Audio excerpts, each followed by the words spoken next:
सदाशिवसमारम्भां शङ्कराचार्यमध्यमाम् अस्मदाचार्यपर्यन्तां वन्दे गुरुपरम्पराम्। ॐ सहना भवतु सहनौ भुनक्तु सह वीर्यं करवावहै तेजस्विनावधीतमस्तु मा विद्विषावहै। ॐ शान्तिः शान्तिः शान्तिः। हरिः ओम्। బ్రహ్మసూత్రాలు ఇంతవరకు శాస్త్రయోనిత్వాదనే సూత్రం ద్వారా శాస్త్రానికి కారణము బ్రహ్మము తెలిపేదానికి కారణం కూడా శాస్త్రము అని నిర్ధారణ చేసినందువల్ల పూర్వం చెప్పిన సూత్రం ద్వారానే శాస్త్రయోనిత్వం తెలిసొస్తుంది.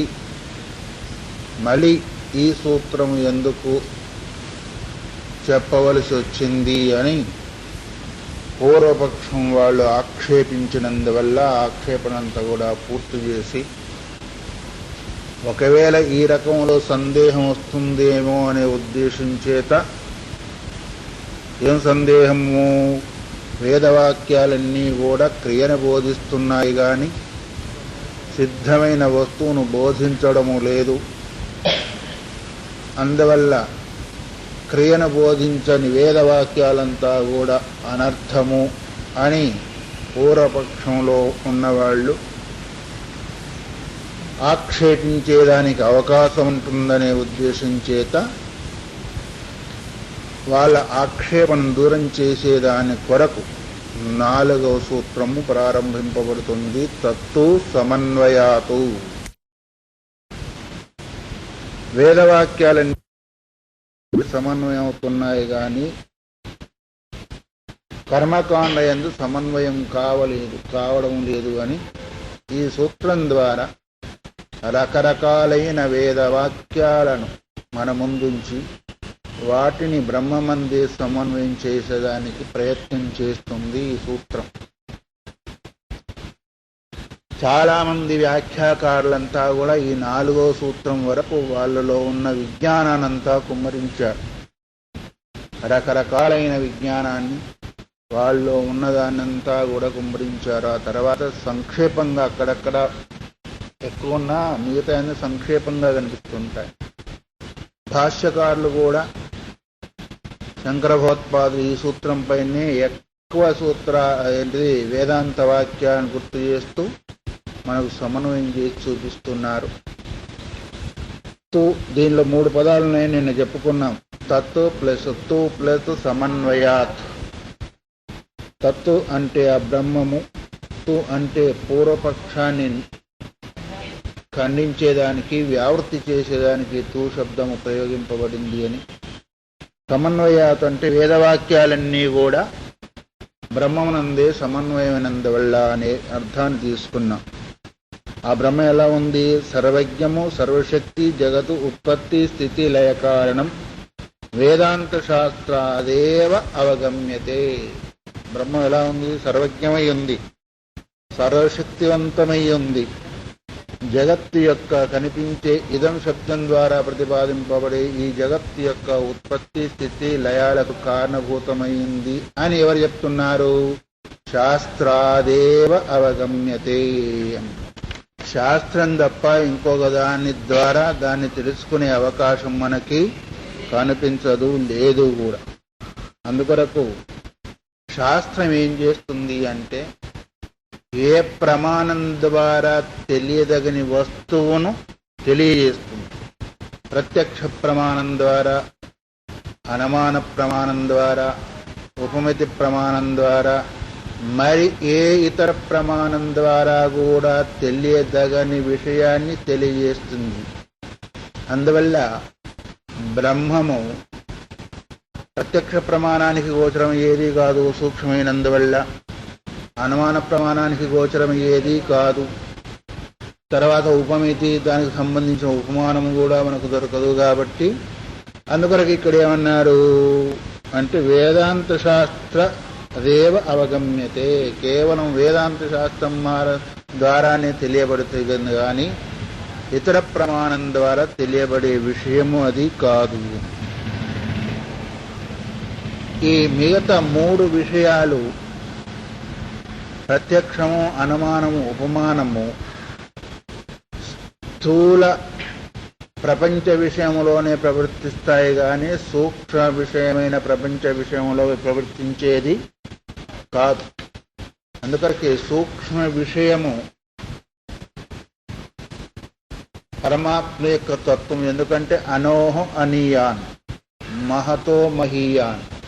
అణు కంటే కూడా అనువైంది, మహత్తు కంటే కూడా మహత్తు అయింది. ఈ రెండింటిని కూడా చక్షురాది ఇంద్రియాలు గ్రహించలేవు. అతి సూక్ష్మమైనా గ్రహించలేవు, అతి విశాలమై పెద్దదైనప్పటికీ అది గ్రహించే అవకాశము ఉండదు. అందువలన ఇక్కడ ఏమంటున్నారు, వేదాంత శాస్త్రాదేవ అవగమ్యతే, వేదాంత శాస్త్రం ద్వారానే తెలియబడుతుంది కానీ ఇంకొక ప్రమాణం ద్వారా తెలియబడేది కాదు. అందుకరికి ఏ ఏ వేదాంత శాస్త్రాలు ఏ రూపములో ఆ తత్వాన్ని తెలుపుతూ సమన్వయం చేస్తున్నాయో దాన్ని ఇప్పుడు మనకు గుర్తు చేస్తూ, కథం అంటావా సమన్వయాత్, ఎందుకు నీవు చెప్పగలుగుతావు, ఎలా చెప్పగలుగుతావు అని ఒకవేళ అడుగుతావేమో. వేదాంత వాక్యాలన్నీ కూడా జగత్ ఉత్పత్తికి, స్థితికి, కారణానికి బ్రహ్మమేనని సమన్వయం చేస్తూ ఉన్నంత కారణం చేత మాకు అవగాహనకు వస్తూ ఉంది. సర్వేషు హి వేదాంతేషు వాక్యాని తాత్పర్యేణ ఏతస్యార్థస్య ప్రతిపాదకత్వేన సమనుగతాని. సమస్త వేదాంత వాక్యాలు తాత్పర్యం చేత ఈ అర్థాన్నే ప్రతిపాదన చేస్తున్నాయి. తాత్పర్యం అంటే అర్థమేమి? తాత్పర్యం అంటే మీనింగ్, మీనింగ్ అంటే తాత్పర్యం. దాని అర్థం మీనింగ్ అంటే ఇంగ్లీష్ అయింది. తాత్పర్యం అంటే అర్థం ఏమి? దాని యొక్క స్వభావం ఎటువంటిది అని తెలిపేది తాత్పర్యం. దానిలో ఉన్న, దాని యందు గర్భితమై ఉన్న భావం ఏంటిదో దాన్ని తెలుపుతుంది. దాన్ని ఏమంటారు? తాత్పర్యము అంటారు. శ్లోకం అన్నారు. శ్లోకం యొక్క తాత్పర్యం అంటే అర్థమేమి? దాని యొక్క భావము, దాని యొక్క ఉనికి ఏంటి, ఏ ఉనికిని తెలుపుతూ ఉంది అనేదాన్ని మనము భావము లేదా తాత్పర్యము అంటాం. ఆ ఉనికిని తెలిపకపోతే ఎట్లా ఉంది?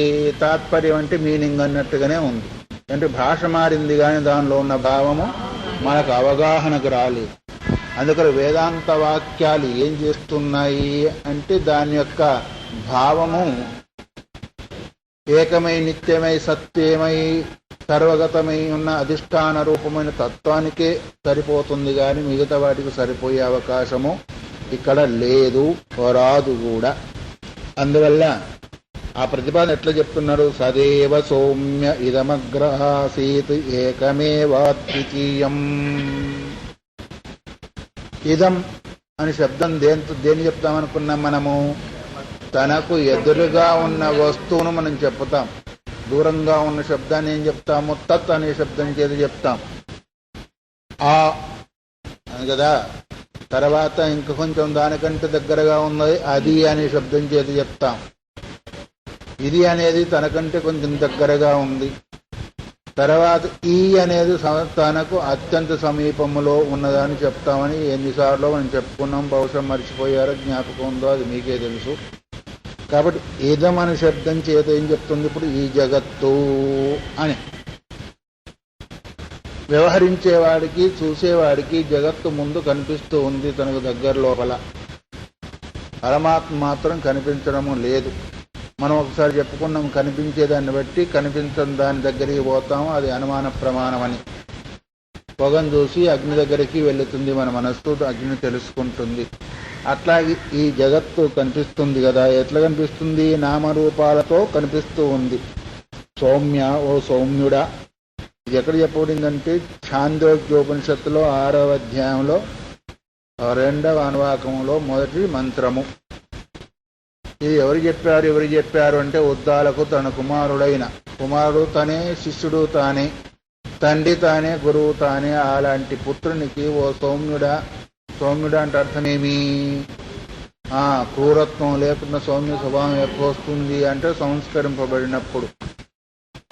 కొబ్బరి ముక్క ఎప్పుడు కిటకిటలాడుతుంది, ఎప్పుడు మిసిమిసిలాడుతుంది? కొబ్బరి ముక్కగా ఉన్నప్పుడు కిటకిటలాడుతుంది. అది నలిగిపోయిన తర్వాత కిటకిటలు ఉండదు, కటకటలు ఉండదు. అట్లాగే మనిషిగా ఉన్నప్పుడు ఎట్లా ఉంటుంది? కిటకిటలాడుతూ ఉంటాడు, కటకటలాడుతూ ఉంటాడు. సంస్కరింపబడిన తర్వాత ఆ కిటకిటలు కట్టలు పోయి సౌమ్యత్వం వచ్చేస్తుంది. ఇప్పుడు మీరంతా కిటకిటలాడుతున్నారా, కటకటలాడుతున్నారా?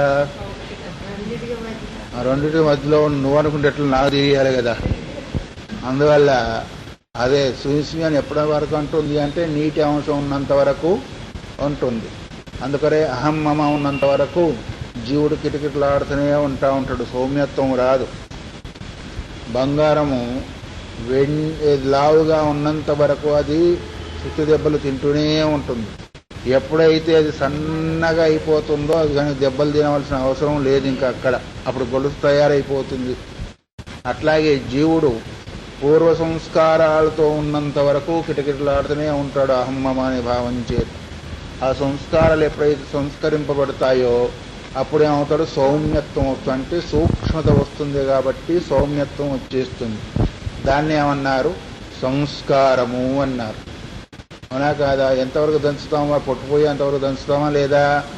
పొట్టుపోయిన తర్వాత మళ్ళీ అన్నం ఉడికి అది మెత్తబడేంత వరకు కూడా ఒక సంస్కారం. అది మెత్తబడడం కూడా ఒక సంస్కారమా కాదా? అంటే మొదలు ఒక సంస్కారం వచ్చింది, తర్వాత రెండవ సంస్కారం వచ్చింది, తర్వాత మూడవ సంస్కారం వచ్చిన తర్వాత దానికి సంస్కరింపబడిన అవసరం ఉండదు ఉడికిన తర్వాత. అదే లాస్ట్ సంస్కారం. ఆ తర్వాత అనుభవించడమే. అట్లాగే స్థూల సంస్కారం ఎప్పుడు వస్తుంది అంటే నిష్కామ కర్మల ద్వారా వస్తుంది జీవుడికి. తర్వాత ఉపాసన ద్వారా ఇంకొక రకమైన సంస్కారం వస్తుంది. ఈ ఉపాసన ద్వారా కలిగిన ఏకాగ్రతను బట్టి శ్రవణం ఎప్పుడైతే చేస్తాడో దానికి ఆధ్యాత్మిక చింతనకు యోగ్యమైన సంస్కారము లేదా దాని యందు ప్రవేశించే సంస్కారం జీవుడికి వస్తూ ఉంటుంది. కాబట్టి అప్పుడు సౌమ్యత్వం వస్తుంది. కఠినత్వం అనేది జీవుడికి రాదు. స్వయం తండ్రి అయి ఉండి గురువై ఉండి శిష్యుణ్ణి ఆ విధంగా పిలుస్తున్నాడు అంటే అతనిలో ఏ భావాన్ని గ్రహించినందువల్ల అతనుకు అది వచ్చేస్తుంది. తండ్రి స్థానంలో ఉండి వేదాంత బోధ చేయడం లేదు, గురుస్థానంలో ఉండి వేదాంత బోధ చేస్తున్నాడు ఉద్దాలకుడు. అట్లాగే కృష్ణుడు కూడా సఖుని స్థానంలోనో భగవంతుని స్థానంలోనో మిత్రుని స్థానంలోనో ఉండి బోధ చేయలే అర్జునుడికి, గురుస్థానంలో ఉండి బోధ చేశాడు.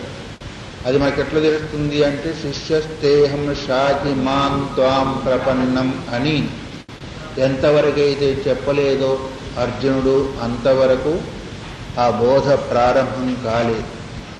అట్లాగే ఇక్కడ కూడా గురువు దగ్గరికి వెళ్ళి ఏ విధంగా అర్థించాలో ఆ విధంగా ఉద్దాలకుని దగ్గరికి వెళ్ళి శ్వేతకేతు అర్థించారు కాబట్టి ఆ వేదాంత విషయాన్ని బోధిస్తున్నాడు. నువ్వు అక్కడి ఘట్టమే ఇక్కడ సమన్వయం చేస్తూ ఉన్నాడు. ఏంటిదది? సత్ ఏవ సౌమ్య ఇదమగ్ర ఆసీత్ ఏకం ఏవ అద్వితీయం. మంత్రంలో ఏవ శబ్దం ఎప్పుడైతే వస్తుందో ఎక్కడ కానీ ఏవ అంటే అదే,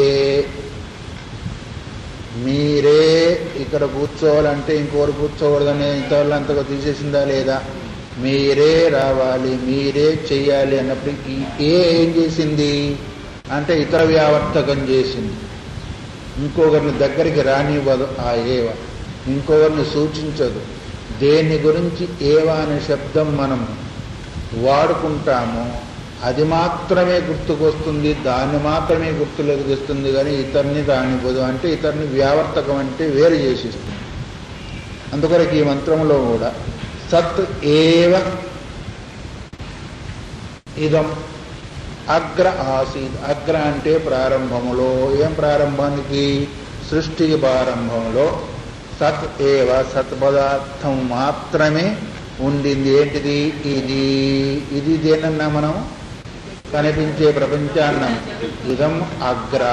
ఇదమంటే కనిపించే ప్రపంచమంతా కూడా అగ్ర అంటే ప్రారంభములో, దేనికి ప్రారంభములో? సృష్టికి ప్రారంభములో ఏక ఏవ ఒకటిగానే ఉండింది, ఆత్మ మాత్రమే ఉండింది, సత్పదార్థం మాత్రమే ఉండింది, అద్వితీయం మాత్రమే ఉండింది అని దీని యొక్క అర్థం.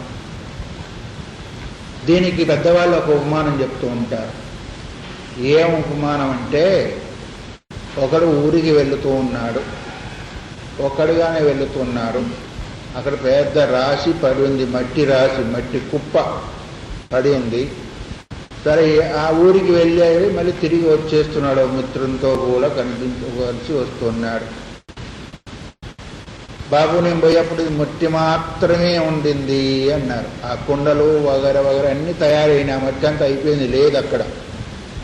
వచ్చేవారికి ఏమున్నాయి, ఏమేం చేయాలో అవన్నీ చేసి ఉన్నాయి. కుండలు చేసుకొని ఉన్నాయి, ముంతలు చేసుకొని ఉన్నాయి, ప్రమిదలు చేసుకొని ఉన్నాయి, సురాయి చేసుకొని ఉన్నాయి, కూజాలు అంటారేమో, అవన్నీ ఉన్నాయి. వాడు ఏం చెప్తున్నా, అయ్యో నేను పోయేప్పుడు మట్టి మాత్రమే ఉండింది ఇదంతా అన్నాడు. ఇదంతా అంటే ఏంటిది? కనిపించేదంతా కూడా రకరకాలుగా ఉన్నాయో లేవు. అప్పుడు పోయేప్పుడు మట్టి మాత్రం ఏకరకంగా ఉంది, దానికి నామము లేదు, రూపము లేదు, ఒకే రాశిగా ఉండింది. కానీ తిరిగి వచ్చేవారికి ఏమైంది? ఇదంతా మట్టి మాత్రమే ఉండింది అంటే అప్పుడు నామము రూపాలు వేరువేరుగా కనిపించినప్పటికీ దాని యొక్క ఉనికితో పాటు దాని యొక్క ప్రయోజనం కూడా వేరువేరుగా కనిపించినప్పటికీ ఉనికి ఏంటిది? కుండ, పూజ, ఇంకోటి ప్రమిద వగైరా వగైరా ఉన్నప్పటికీ దాని ప్రయోజనం కూడా వేరువేరుగా ఉందా లేదా? వేరువేరుగా ఉన్నప్పటికీ ఇదం శబ్దం చేత ప్రయోగం చేశాడు. ఇదంతా కూడా, ఇదంతా అంటే కనిపించేదంతా కూడా నేను వెళ్ళేప్పుడు మట్టి మాత్రంగానే ఉంది, ఇప్పుడు ఇదంతా కూడా కనిపిస్తుంది అన్నారు. అది ఉపమానం. అట్లాగే సృష్టికి పూర్వము సత్ ఏవ, సత్ మాత్రమే ఉండింది. దేనికి ముందు అంటే అగ్ర అంటే సృష్టికి పూర్వము ఆసీత ఉండింది. అంతేకాక ఏకమేవ అద్వితీయం ఏవ ఆసీతు. ఏవ శబ్దం అన్నిటికీ ప్రయోగం అవుతుంది.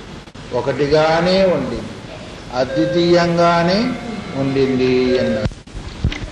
ఏవ శబ్దం ఏం చేస్తుంది అంటే ఇతరాన్ని వ్యావర్తకం చేసి మిగతా ఏదైతే మిగిలిందో దాన్ని ఒక్కదాన్నే సూచిస్తూ ఉంటుంది. అందుకొరకే ఏకమేవ ఆసీతు, అద్వితీయమేవ ఆసీతు, సద్ ఏవ ఆసీతు. ఇక్కడ మూడింటిని సూచించాడు. ఇదం ద్వారా చెప్పబడే ఈ ప్రపంచం అంతా కూడా ఒకటిగానే ఉండింది. ఏ నామము కానీ రూపము కానీ ప్రయోజనాన్ని సూచించేది కానీ ఏమాత్రం కూడా లేదు. ఎప్పుడది? సృష్టికి పూర్వము. తర్వాత అద్వితీయంగానే ఉంది, ద్వితీయంగా లేదు, రెండుగా లేదు. సద్రూపంగానే ఉంది, అసద్రూపంగా లేదు. ఇక్కడ మూడింటిని గుర్తు చేశాడు. ఒకటేమో సత్ మాత్రంగా ఉంది, తర్వాత ఏకంగానే ఉంది, నానా రకాలుగా లేదు. అది అద్వితీయంగానే ఉంది, ద్వితీయంగా లేదు అని రెండు మంత్రాల యొక్క ఏకమేవ అద్వితీయం రెండింటిని కలిపితే ఏమవుతుంది అంటే సత్ మాత్రమే ఉంది అన్నారు. దేనికి ముందు? సృష్టికి పూర్వం. ఇప్పుడు అదే కదా, సృష్టి దాని నుంచి వచ్చింది అని ఎట్లా నువ్వు సమన్వయం చేయగలుగుతావని పూర్వపక్షి అడిగినప్పుడు కదా ఈ సమాధానం చెప్తున్నాడు. అందువల్ల ఎట్లా అయితే సృష్టికి పూర్వము మట్టి మాత్రమే ఉందో, ఆ తర్వాత మొత్తం వల్ల అన్నీ కూడా తయారైపోయాయో, అయిపోయిన తర్వాత వ్యవహారం జరుగుతుందో, అట్లాగే ఈ స్థూల సృష్టి అంతా కూడా ఏ దానికి ముందు ఏముంది అంటే సత్పదార్థం మాత్రమే ఉంది. అది ఎట్లా ఉంది? ఏకమై ఉంది, అద్వితీయమై ఉంది. అంటే దాంతో సమానమైన వస్తువు ఇంకొకటి లేదు, అది అద్వితీయం. అది సత్వం అంటే సర్వకాల సర్వదేశ సర్వావస్థాల ఉండేదే కానీ ఒకప్పుడు ఉండి ఒకప్పుడు ఉండకుండా పోయేది కాదు. మళ్ళీ ఇదం శబ్దం చెప్పినప్పుడు ఏంటి అంటే ముందు లేదు, ఇప్పుడు వచ్చింది కదా. ఇదం శబ్దంతో చెప్పినప్పుడు ముందు లేదు, ఇప్పుడు వచ్చేసింది. కానీ సత్రూపంతో సత్పదార్థంతో సత్శబ్దంతో చెప్పినప్పుడు అది మొదలు ఉంది, ఇప్పుడు కూడా ఉంది. ఏంటి? మట్టి మొదలు ఉంది, ఇప్పుడు కూడా ఉంది. నువ్వు కుండలుగా గ్రహించేప్పుడు మట్టే ఉంది, నీ కుండ లేనప్పుడు కూడా మట్టే ఉంది. అట్లాగే ప్రపంచంగా కనిపించేది కూడా సత్తే, ప్రపంచం లేనప్పుడు కూడా సత్తే అని దేనికి సమన్వయం అవుతా ఉంది ఈ వేదమంత్రము?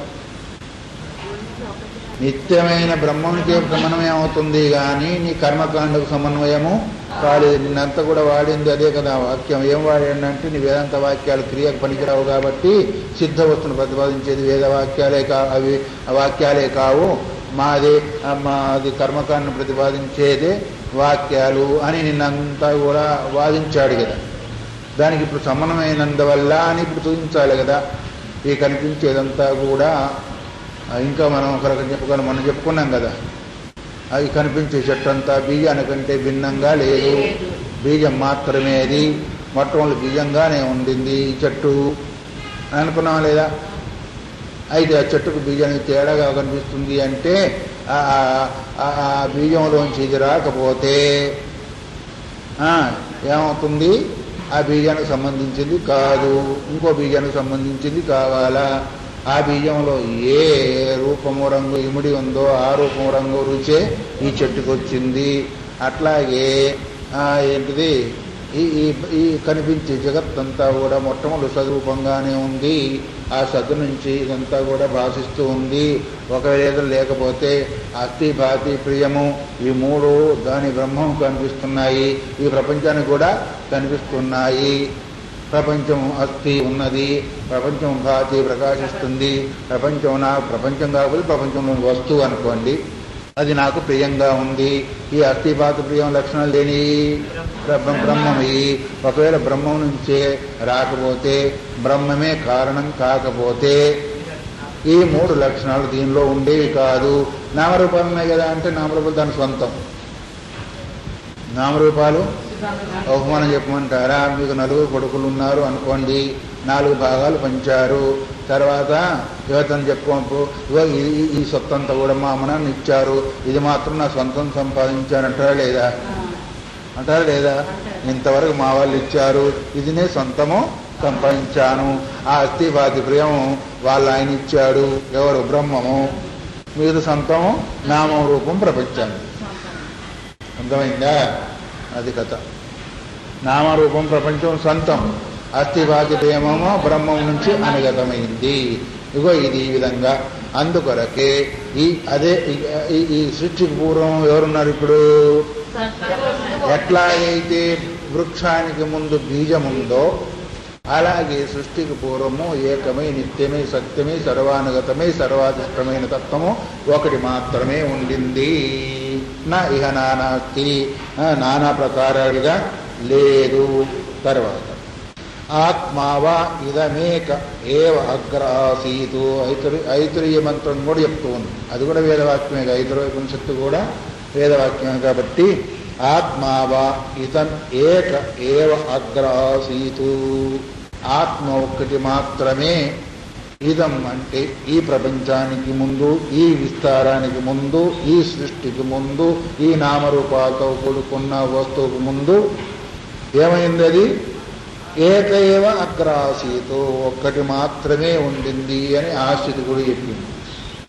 1, 2, 3 ఎన్ని రకాలుగో రకరకాలుగా ఎన్ని వాక్యాలు మనకు వినిపించినప్పటికీ ఆ రూపంలోనే మనకు వస్తూ ఉన్నాయి. తర్వాత ఏకమేవ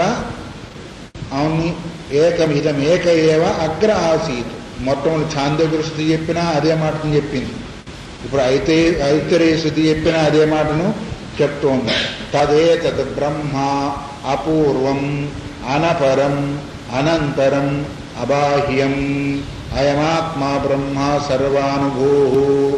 బృహదారణ్యక శృతి కూడా దాన్నే ప్రతిపాదన చేస్తుంది. ఇవన్నీ కూడా దానికి సమన్వయం అవుతున్నాయా లేవా? సమన్వయం అంటే అర్థమేమి? దాన్ని అనుకరించి ఉండడం, దాని యందు నిహితమై ఉండడం, దానిలో ఉన్న భావాన్ని తెలపడం. ఏమంటుంది ఇది అంటే తద్ ఏతద్ బ్రహ్మ, తద్ ఏతద్ బ్రహ్మ. 2 పదాలు ఉన్నాయి ఇక్కడ. తత్ ఏతద్. తత్ అంటే ఆ బ్రహ్మ, ఏతదంటే ఈ ప్రపంచాన్ని కూడా మనం అనుగానం చేసుకోవచ్చు. లేదా ఈ బ్రహ్మ అంటే ఆ బ్రహ్మమే ఈ రూపంలో కనిపిస్తూ ఉంది. ఎలా కనిపిస్తుంది? అమృతం కాదు, బ్రహ్మైవ అపూర్వం, దీనికంటే పూర్వంలో ఒకటి లేదు. దీనికంటే ఆ బ్రహ్మ కంటే పూర్వంలో ఒకటి లేదు. బ్రహ్మ కారణమైంది కాబట్టి బ్రహ్మ కారణము ఇంకొకటి లేదు. అందువల్లే అపూర్వం. అపూర్వం అని ఎప్పుడంటాం? ఇది అపూర్వమయ్యా, ఇంతకుముందు మేము ఎప్పుడు చూసింది లేదు అంటాం, అపూర్వంగా ఉందంటామా? అంటే ఇదివరకు ఎప్పుడు కూడా చూడండి అబ్బా అపూర్వం ఎంత ఆనందంగా ఉందంటామా లేదా? అపూర్వం అంటే దానికి పూర్వంలో లేదంటే దానికి కారణం లేదు, దానికి కారణము లేదు. అపూర్వం అన్నారు అంటే దానికి కారణం లేదు. అది అన్ని సర్వానికి కారణం అదేను, దానికి కారణం ఇంకొకటి లేదు. అపూర్వం అనే శబ్దం ఏదైతే ఉందో దానికంటే పూర్వంలో ఇంకొకటి లేదు అనే దాన్ని గుర్తు చేస్తుంటుంది. అనపరం అంటే అపరం. అపరం అంటే ఏంటిది? తర్వాత. అనపరం అంటే దాని తర్వాత ఇంకొకటి లేదు. దాని తర్వాత అంటే దాని రూపంగా ఉండేది ఇంకొకటి లేదు, లేదా కార్యమంతా లయించిపోయిన తర్వాత ఇంకొకటి ఉండదు, అది మాత్రమే ఉంటుంది. దానికి సమానమైంది ఇంకొకటి లేదు అని అర్థం చేసుకోవచ్చు. లేదా కార్యం అంతా ఉల్లయించిన తర్వాత మిగిలి ఉండేది అదే. అందుకొరకే అపరం అనపరం, పరం అపరం అనపరం, ఈ మూడిట్లు కూడా అంటే అదే పరమై ఉంటుంది, శ్రేష్టమై ఉంటుంది. ఒకటి పరం అంటే శ్రేష్టం అని అర్థం వస్తుంది, తర్వాత అనే అర్థం కూడా వచ్చేస్తుంది. అందువల్ల సృష్టి తర్వాత ఉండేది దానికంటే మించింది ఇంకొకటి లేదు, లేదా ఏకమే నిత్యమే సత్యమే సర్వానుగతమే సర్వాధిష్టమైన వస్తువు దానికంటే మించింది లేదని కూడా అన్వయం సామాన్యంగా చేసుకోవచ్చు. తర్వాత అనంతరం అబాహ్యం, దానికంటే తర్వాత ఉండేది లేదు. తర్వాత ఇంకేం చెప్తున్నారు? అనంతరం అబాహ్యం అంటే అబాహ్యం అంటే అది బయట ఉండేది కాదు, అంటే దాని బయట లోపల అంతటా ఉండేది కూడా అదే అనే అర్థాన్ని మనం తీసుకోవాలి. అంటే కనిపించే జగత్తుకంతా కూడా పూర్వంలో ఉండేది, అపరంలో ఉండేది, బాహ్యంలో ఉండేది, అంతరంలో ఉండేది, అంతట్లో ఉండేది అదేను. తదేతత్ అని భావాన్ని చెప్తూ ఉంది. తద్ అయమాత్మా బ్రహ్మ సర్వానుభూ, అయం ఆత్మ బ్రహ్మ చెప్పేవాడు ఎవడో అయం శబ్దం చేసి చెప్పబడుతుంది. అదే బ్రహ్మ యొక్క స్వరూపము. అది ఎక్కడ సర్వానుభూ. అనుభూ అను అంటే తర్వాత, భూ అంటే ఉండేది, అంటే సర్వాన్ని అనుసరించి ఉండేది. అది లేకపోతే దాని యొక్క సత్తా లేకపోతే దీనికి ఉనికి లేదు. ఈ ప్రపంచాన్ని ఉనికి సర్వానుభవం, సర్వంలో ఉండేది, సర్వాన్ని అనుసరించే ఉండేదంటే అర్థమేమి? ఇప్పుడు ఈ 3-4 పదార్థాలు ఈ బల్ల మీద ఉన్నాయి. ఈ 4టికి అనుగతం ఉందా లేదా బల్ల? అంటే ఈ 4ంటిని అనుసరించింది ఉందా లేదా? అంటే ఈ 4 దాని ఎంతో ఆధారపడి ఉన్నాయా లేవా? సర్వానుభూ అంటే సర్వంలో ఉంది అని అర్థం చేసుకోవచ్చు. ఈ సర్వము దాన్ని ఆధారంగా చేసుకొని ఉందని చెప్పవచ్చు. ఈ అన్నింటిలో అది ఇముడి ఉంది, లేదా అది అంతర్యామి ఉందనే అర్థాన్ని కూడా మొత్తానికి ఎట్లాగే దాని ఆధారం లేకుండా ఉండడానికి అవకాశం లేదు అని కూడా సమన్వయం చేస్తున్నాయి. అంటే ఆ బ్రహ్మం ఏదైతే ఉందో అపూర్వము, అనపరము, అనంతరము, అబాహ్యము, ఈ ఆత్మ అనే బ్రహ్మ సర్వానుభూ, సర్వాన్ని అనుసరించి ఉంటుంది. అంటే సర్వము తనయందే ఇముడ్చుకొని వాటన్నిటి కూడా ఆధారభూతమై వాటి అందరి కూడా అనుగతమై కూడా ఉండేది ఆ తత్వమే అనే విషయాన్ని కూడా చేస్తున్నాయి. అంటే దాని నుంచి వచ్చింది కాబట్టి దాన్ని అనుసరించి ఉంటుంది, దానివలన వచ్చింది కాబట్టి దాన్ని అనుసరించి ఉంటుంది. దానివల్ల రాకపోతే మల్లయ్య పుట్టినవాడు మల్లయ్య కొడుకు అనకపోతే పుల్లయ్య కొడుకు అంటారు ఎవరన్నా అన్నారు. అట్లాగే జామ విత్తుకు వచ్చేసింది జామకాయ అనకపోతే మామిడికాయ అంటారా? అనరు. అందుకొరకే ఈ సృష్టికంతా కూడా మొదట్లో ఏముంది? ఆతత్వమే ఉంది, అది అనపరమై ఉంది, అబాహ్యం ఉంది, ఏకమై ఉంది, నిత్యమై ఉంది, అద్వితీయమై ఉంది. అంతేకాకుండా సర్వానుభూ, సర్వానుగతమై ఉంది, సర్వాన్ని అనుసరించి ఉంది, సర్వం తనయందు అధిష్టాన రూపంలో పెట్టుకొని ఉంది అని కూడా ఆ శృతి మనకు చెప్తూ ఉంది. తర్వాత బ్రహ్మైవ ఇదం అమృతం పురస్తాత్ ముండక శృతి. ముండక శృతి ఏం చెప్తుంది? బ్రహ్మైవ ఇదం అమృతం పురస్తాత్. పురస్తాత్ అంటే ముందు. బ్రహ్మైవ అంటే ఏంటిది? బ్రహ్మమే అమృతం, అమృత స్వరూపమై ఉంది. అమృతం అంటే ఏంటిది? మరణ ధర్మము లేదు. బ్రహ్మయేవ అంటే బ్రహ్మమే మరణ ధర్మం లేదు, మిగతా అంతా కూడా మరణ ధర్మం కలిగింది. ఎందుకు కలిగింది? ఏది పుడుతూ ఉంటుందో అది మరణ ధర్మం కలిగి ఉంటుంది. బ్రహ్మం పుట్టలేదు కాబట్టి దానికి మరణ ధర్మము లేదు. నీకేం ధర్మం అయ్యా అంటే ఒక్కొక్క దానికి ఒక ధర్మం ఉందా లేదా? ఒక్కొక్క వస్తువుకు ఒక ధర్మం ఉంది.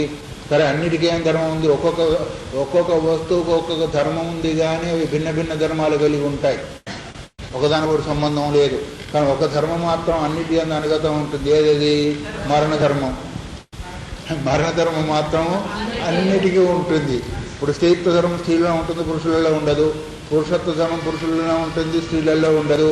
బ్రాహ్మణత్వ ధర్మం బ్రాహ్మణులో ఉంటుంది, మిగతా వాటిలో ఉండదు.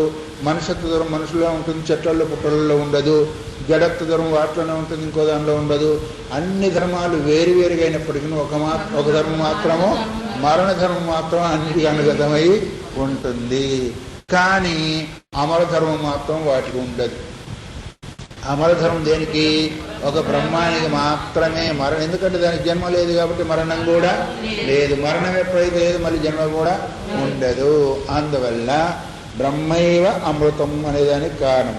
ఇక్కడ చెప్పేదానికి కారణం ఏంటంటే బ్రహ్మైవ ఇదం అమృతం అంటే ఇదం రూపంలో కనిపించేది కూడా బ్రహ్మైవ, అమృత స్వరూపమైన బ్రహ్మయ్య. ఎందుకంటే ఈ రూపంలో కనిపించేది మట్టి అని అక్కడ ఎట్లా అన్నామో, అమర ధర్మం కలిగిన ఈ కనిపించే